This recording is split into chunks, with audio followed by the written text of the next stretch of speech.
Hey lovelies, long time no talk.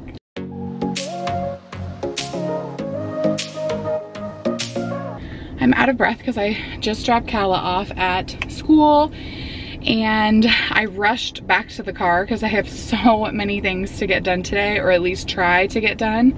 I feel like in my most recent video that I posted, I was like, I'm back, and then I was gone again for like 2 weeks. So I'll just give you a quick rundown of why.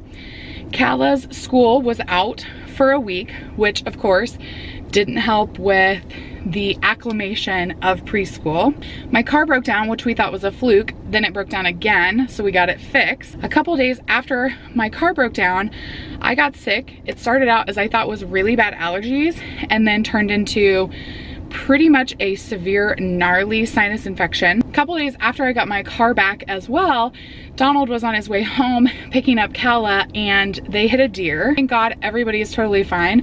But now we're in the process of getting my car fixed again. Donald was in a wedding last Friday, like this past Friday when I'm filming this, and the week before was super hectic in just figuring out the logistics for him and his role, and then also what that meant for me and how I was going to attend. I wasn't even sure I was going to be able to go to the rehearsal dinner or the wedding itself, because at the beginning of the week I was just kind of coming around a turning point of feeling better finally. Yesterday, Darla got a bath, and while I was mid cleaning, because every time she leaves the house to go get a full grooming, I make sure like all of the areas where she sleeps are getting like a good deep clean.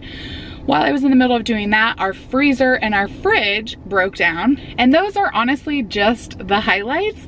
That doesn't include like other things that just life gives you on the daily. I honestly feel like I'm running, and I'm running to try to keep up after everything that's chasing me. I have deadlines, I have lots of stuff going on personally and professionally. Most of you already know this, but Donald works literally all the time, it feels like. And so I really am the head coordinator on every piece of life that basically our household participates in. I talked a little bit about this in my Instagram post today, but I honestly feel the busiest and like life is the most hectic that it's ever been right now and for the past couple months.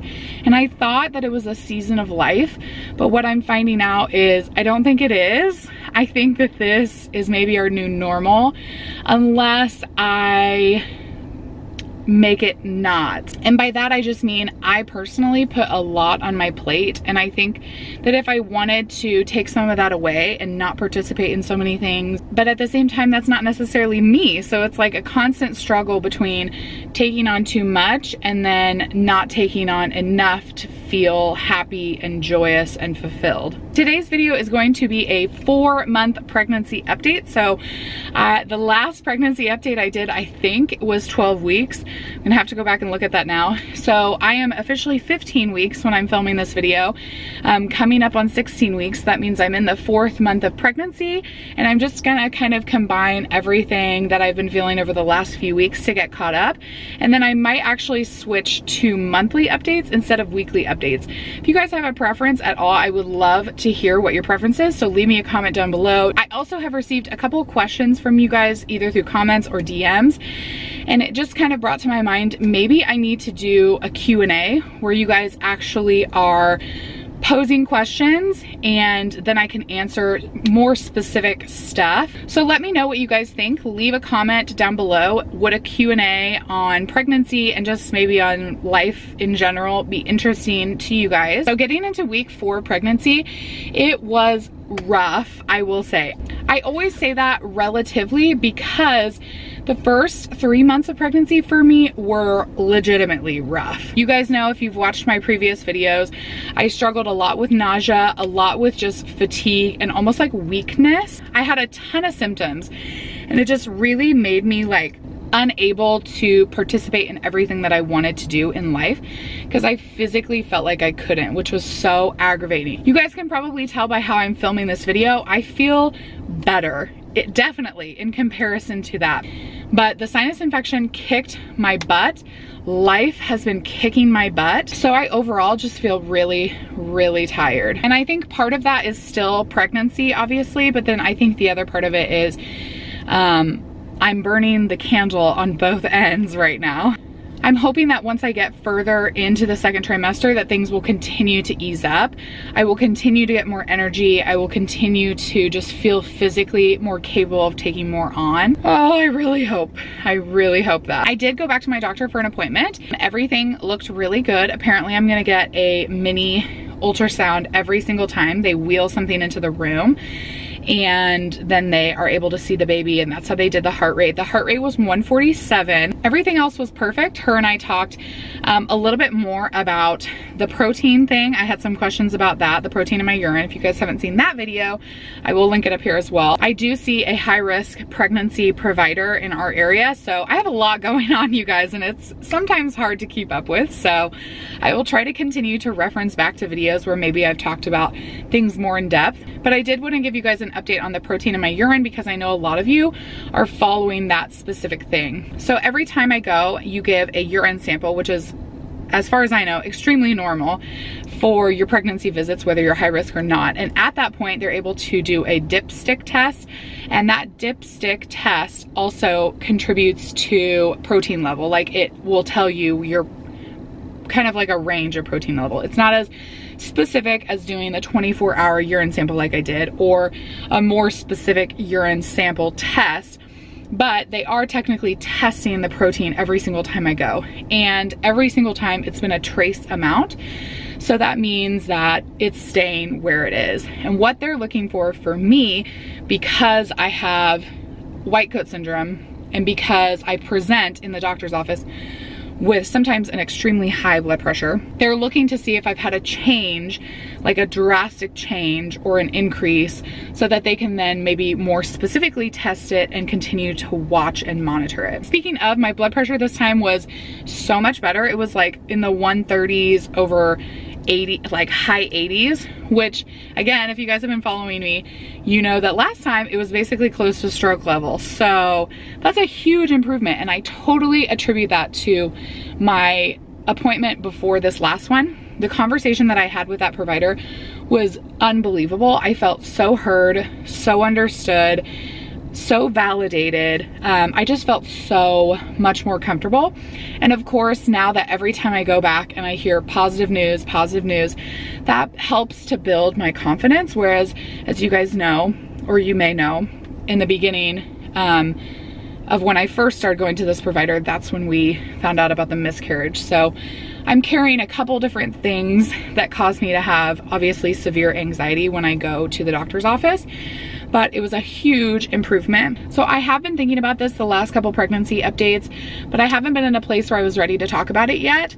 But I do feel like every single day I get closer and closer to feeling connected and allowing myself to be happier and happy with the fact that I'm pregnant and like accepting this pregnancy. If you guys are unfamiliar, I had a miscarriage with what was my technical second pregnancy back in March of this year. And it just really threw me through a loop emotionally and physically. And now in my third pregnancy with my, what will hopefully be my second child, I just find myself being extremely guarded. Even now, you know, at a little over 15 weeks, I just feel like I don't want to get too happy or too attached. I'm gonna cry. I'm just afraid, and I'm noticing why I wanted to bring it up now is that it's easing up every day. So ever so slightly, every day, I feel more accepting of allowing myself to be happy about it. Like, of course I'm happy, but I just want to reiterate, I'm very guarded because, you know, when you get pregnant and you've never had any issues previously with sustaining a pregnancy, you are blissfully unaware. And the second that you have that pregnancy test, you're thinking, of who this person is going to be in your family and when they're born and like everything you're gonna need for that season and like the events that play out in life around that time frame, you know, like you just have this whole plan, and then to have that ripped away, it's a huge loss that I know many of you who found me through my miscarriage video can relate to. I spend a lot of my time being emotionally guarded, and I think that it's okay. I think that that's okay. Something that also kind of brought it to my attention again was this weekend when we went to the wedding, people were asking about the pregnancy naturally, and several people asked about Calla's reaction to it. And if I'm honest, I haven't told her, and I have no idea when I'm going to tell her because I feel so guarded. Do any of you guys who are pregnant, like you're crying and you're like, why am I crying? And you're like laughing while you're crying, and it's a very weird emotional experience. I don't know, pull it together, what I would do if I told Calla and then I had to tell her something different. So right now, that's not in the near future for me, and I think that's okay.